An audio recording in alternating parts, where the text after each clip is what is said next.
7 de diciembre de 1941.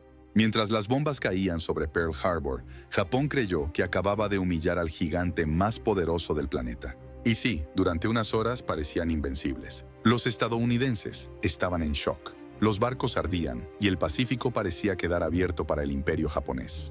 Pero aquí viene el detalle que casi nadie te cuenta. El ataque fue brillante y al mismo tiempo increíblemente incompleto. Ahí empezó su ruina. Todo el mundo recuerda los acorazados hundidos, los aviones explotando y el caos absoluto en Hawái. Pero la verdadera historia no está en lo que destruyeron, está en lo que dejaron intacto. Porque mientras Japón celebraba su victoria perfecta, acababan de cometer uno de los errores estratégicos más caros de toda la Segunda Guerra Mundial. Un fallo tan absurdo que terminó despertando exactamente al monstruo que querían paralizar. Aquí es donde la cosa se pone fea para Japón. El almirante Isoroku Yamamoto sabía perfectamente que su país no podía ganar una guerra larga contra Estados Unidos. Lo sabía desde el principio. La industria norteamericana era un monstruo imposible de igualar. Japón tenía una única oportunidad: golpear tan fuerte y tan brutalmente que Washington se rindiera moralmente antes de entrar en modo producción total. Pero para hacer eso, Pearl Harbor tenía que quedar completamente inutilizado. Y no pasó. Los japoneses destruyeron objetivos visibles, sí. Hundieron barcos, causaron miles de bajas y dejaron imágenes devastadoras.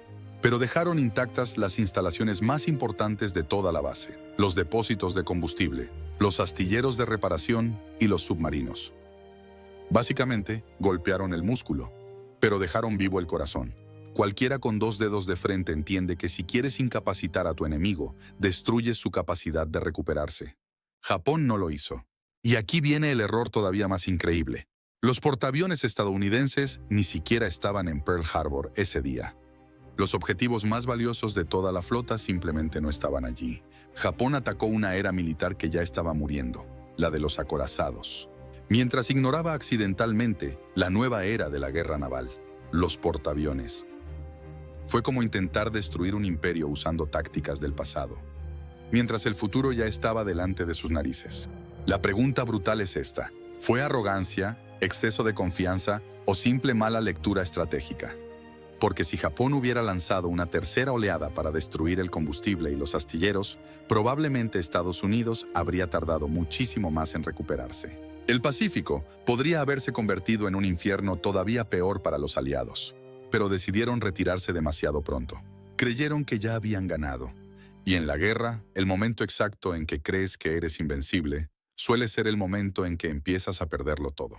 Japón salió de Pearl Harbor creyendo que había dado el golpe maestro del siglo. En Tokio celebraban como si Estados Unidos estuviera acabado psicológicamente. Y sobre el papel, parecía lógico pensarlo.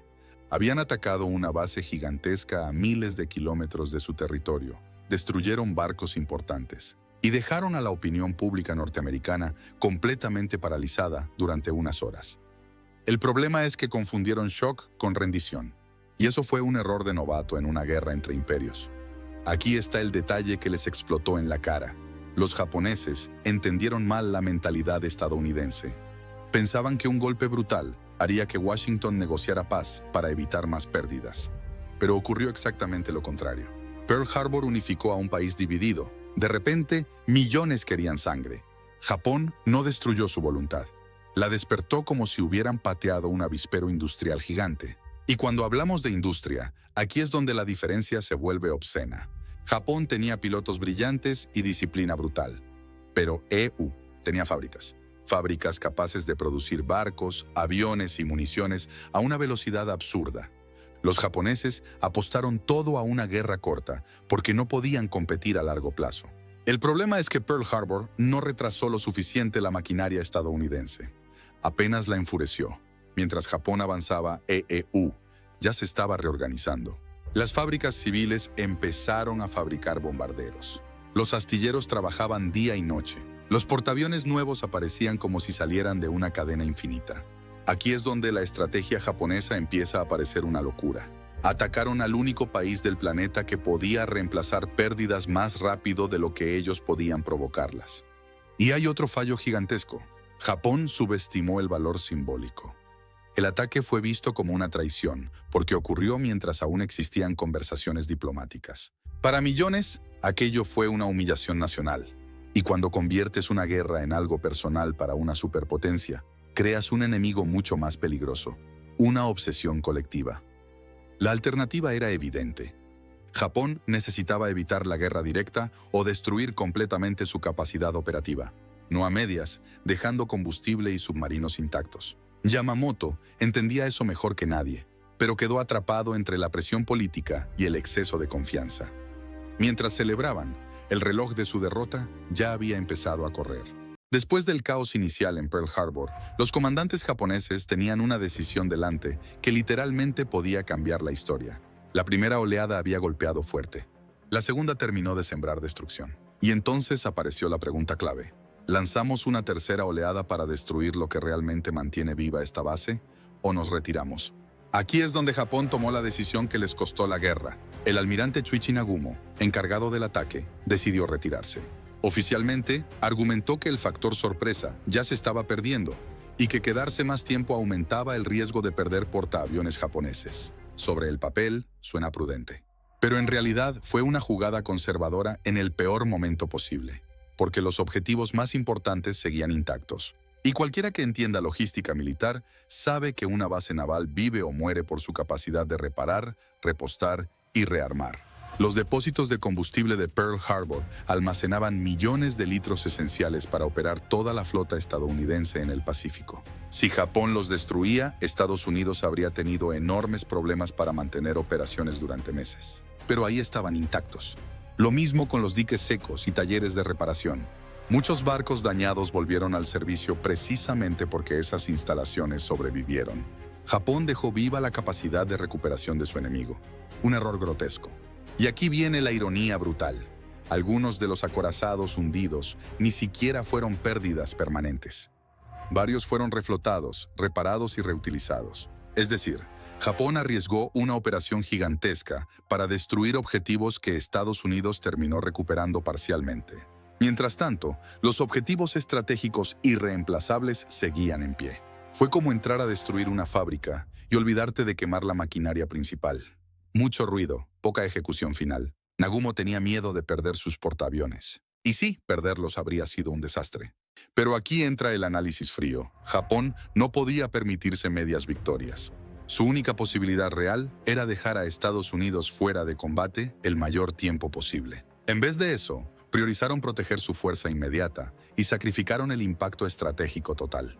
Eligieron seguridad táctica sobre victoria estratégica. Y en una guerra de supervivencia industrial, ese tipo de miedo se paga caro. Ahora pensemos una cosa. Si Japón hubiera destruido los depósitos de combustible, los talleres y las instalaciones logísticas, Estados Unidos habría tenido que operar desde la costa oeste, a miles de kilómetros adicionales. El Pacífico entero se habría convertido en un infierno logístico para los aliados. Tal vez Midway nunca habría ocurrido igual. Tal vez Japón habría consolidado más territorios antes de la reacción estadounidense, pero eligieron retirarse creyendo que el trabajo ya estaba hecho. Y no estaba ni cerca de terminar. 6 meses después de Pearl Harbor, Japón seguía creyéndose dueño absoluto del Pacífico. Habían conquistado territorios a una velocidad brutal y parecían imposibles de detener. Pero debajo de toda esa apariencia de invencibilidad, había un problema enorme. Estados Unidos ya se estaba recuperando mucho más rápido de lo que Tokio había calculado. Y esa recuperación explotó directamente en la cara japonesa en Midway. Aquí es donde el fallo de Pearl Harbor empieza a cobrar factura real. Los portaaviones que Japón no encontró seguían vivos. Los portaaviones estadounidenses que Japón no encontró en Hawái seguían vivos. Y no solo vivos, estaban listos para pelear. Enterprise, Hornet y Yorktown se convirtieron en la columna vertebral de la respuesta norteamericana. Japón dejó intacta la herramienta exacta que iba a destruirlos meses después.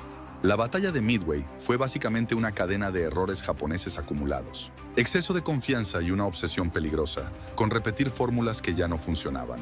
Japón creyó que Estados Unidos todavía estaba desorientado. Grave error.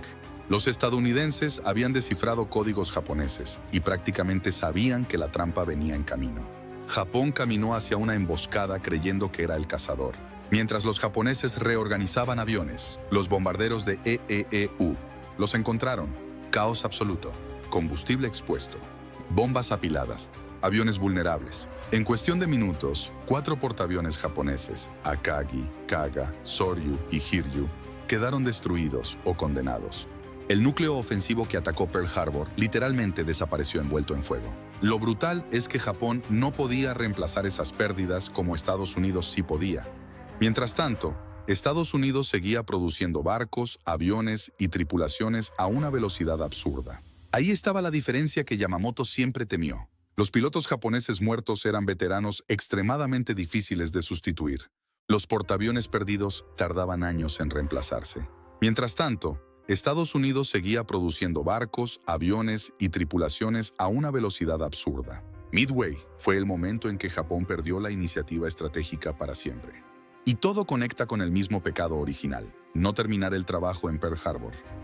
Sin infraestructura logística, Midway habría sido imposible o, como mínimo, completamente distinta. Japón desperdició su ventana por exceso de confianza en el peor momento imaginable. Después de Midway, Japón seguía luchando, sí. Todavía tenía soldados fanáticos, pilotos dispuestos a morir, y una cadena enorme de territorios conquistados. Pero estratégicamente, la guerra ya empezaba a parecer una sentencia aplazada. Porque mientras Japón perdía hombres y barcos imposibles de reemplazar, Estados Unidos se transformaba en una máquina industrial monstruosa. Aquí es donde la realidad aplasta cualquier romanticismo militar. Japón tenía valentía, Estados Unidos tenía producción masiva, y en una guerra moderna, las fábricas terminan importando más que los discursos. Los estadounidenses lanzaban portaaviones como si fueran automóviles. Lo peor para Japón es que Pearl Harbor había provocado exactamente el escenario que querían evitar: una guerra total prolongada. Yamamoto lo había advertido.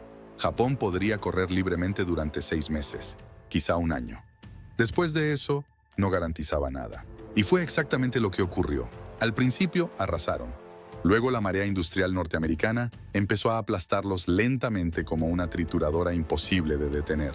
Aquí es donde la cadena de errores estratégicos se vuelve evidente.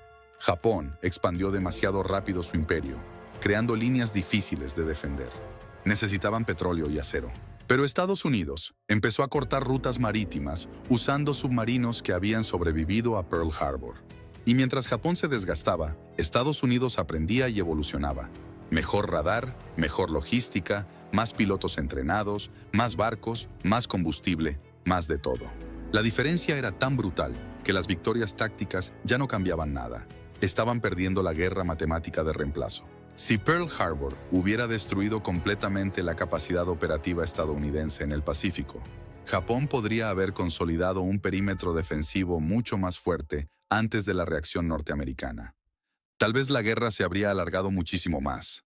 Tal vez Washington habría tenido que negociar ciertas condiciones. Pero al dejar viva la recuperación estadounidense, Japón convirtió una victoria táctica brillante en una catástrofe estratégica irreversible. Pearl Harbor pasó a la historia como uno de los ataques más impactantes jamás ejecutados. Y sí, tácticamente fue brillante. Coordinación perfecta, sorpresa total y una ejecución que dejó al mundo entero paralizado. Pero aquí está la verdad incómoda. Japón ganó el ataque y perdió la guerra en el mismo movimiento. Porque no entendieron algo fundamental. Destruir barcos no sirve de nada si no destruyes la capacidad del enemigo para levantarse otra vez. El gran fallo japonés fue creer que el impacto psicológico bastaría para quebrar a Estados Unidos. Pensaron que el miedo generaría negociación, que el golpe sería tan brutal que Washington preferiría evitar una guerra larga. Pero calcularon mal el carácter de su enemigo. En vez de romper la voluntad estadounidense, la soldaron como acero caliente. Pearl Harbor no asustó a Estados Unidos. Lo transformó en una máquina obsesionada con ganar a cualquier precio. Y aquí aparece la lección más fría de toda esta historia. Las guerras modernas no siempre las gana quien golpea primero. Las gana quien puede resistir, adaptarse y producir más tiempo que el otro. Japón apostó todo a una victoria rápida porque sabía que una guerra larga era suicida. El problema es que cuando tuvieron la oportunidad de paralizar realmente al enemigo, se detuvieron antes de terminar el trabajo. Ese instante de duda cambió el siglo XX. Lo más duro es que muchos líderes japoneses entendían el peligro. Yamamoto prácticamente vio venir el desastre desde el principio. Sabía que despertar a Estados Unidos era como despertar a un gigante industrial dormido. Pero aún así avanzaron, atrapados entre orgullo, presión política y exceso de confianza. Y esa combinación destruye imperios. La historia está llena de líderes que confundieron una victoria espectacular con una victoria definitiva. Hoy, Pearl Harbor sigue siendo una lección brutal sobre estrategia, arrogancia y cálculo errado. Porque a veces el error más peligroso no es fracasar en atacar. Es creer que ya ganaste cuando en realidad solo acabas de iniciar una guerra que no puedes sostener. Japón abrió una puerta que luego no pudo cerrar. Y el precio fue devastador para millones de personas en todo el Pacífico. Así que ahora te dejo la pregunta táctica a ti. ¿Crees que Japón realmente pudo cambiar el resultado de la guerra si destruía completamente Pearl Harbor? ¿O Estados Unidos igual habría terminado aplastándolos tarde o temprano? Porque aquí es donde empieza el debate de verdad.